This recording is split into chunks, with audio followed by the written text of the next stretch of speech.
Napa Police Department. I want to report a murder. No, a double murder.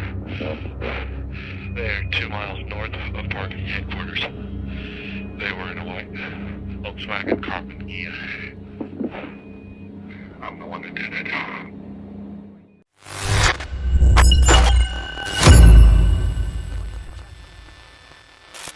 The Zodiac, a name that still sends chills down the spine of many.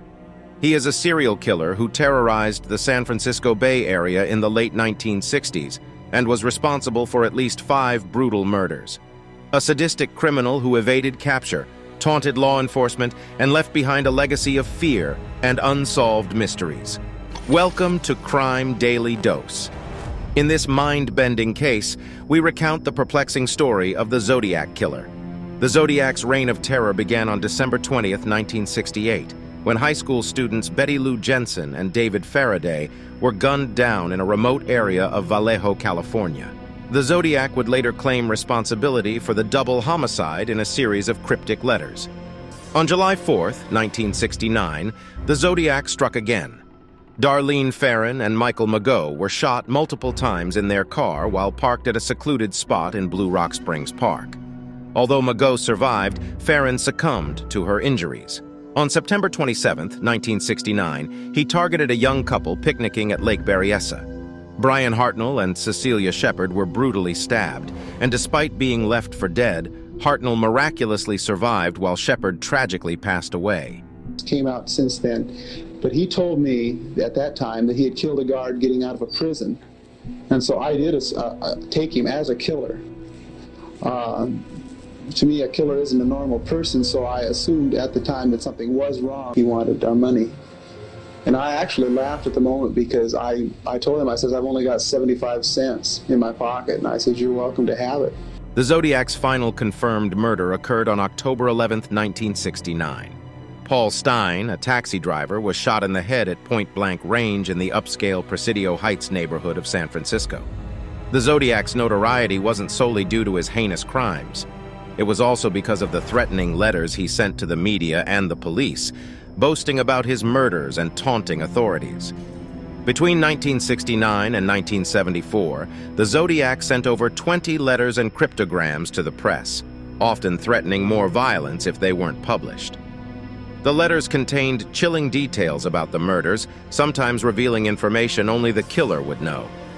Some of these letters included strange drawings and symbols, such as the now infamous crossed circle symbol the Zodiac used as his signature.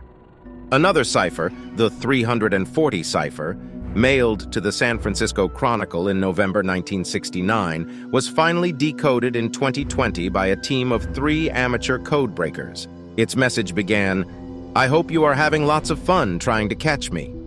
The Zodiac's letters were not only cryptic, but also showed a sadistic and narcissistic side to the killer. Despite a massive manhunt and several suspects, the Zodiac killer was never captured. One prime suspect was Arthur Lee Allen, a former schoolteacher who lived in Vallejo. Allen was interviewed by the police multiple times but was never conclusively linked to the crimes. He died in 1992, and the case remained open. In 2021, a group of independent investigators known as the Case Breakers claimed to have finally unmasked the Zodiac killer as Gary Francis Post, an Air Force veteran with a shady past. However, law enforcement agencies have not officially confirmed this identification, and the case is still considered unsolved.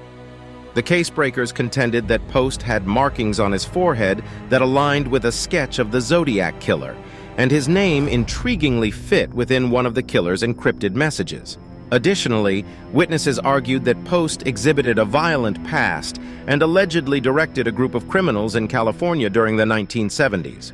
Even though Post passed away in 2018, many people are convinced that he was the notorious murderer. The Zodiac killer left behind a horrifying legacy. His unsolved case continues to captivate and terrify the public, inspiring countless books, movies, and documentaries. Despite the passage of time, the Zodiac killer case continues to haunt both the families of the casualties and the investigators who tried so desperately to catch him. The idea that someone could commit such heinous acts and seemingly vanish into thin air is a chilling reminder that sometimes the most frightening monsters are those that walk among us. We may never know the full extent of his crimes or the true identity of the man behind the mask, but we hope that shedding light on this case will keep the memory of the casualties alive. Leave your thoughts or theories about the Zodiac killer in the comment section below. Who knows? You might just uncover the final piece of this haunting puzzle.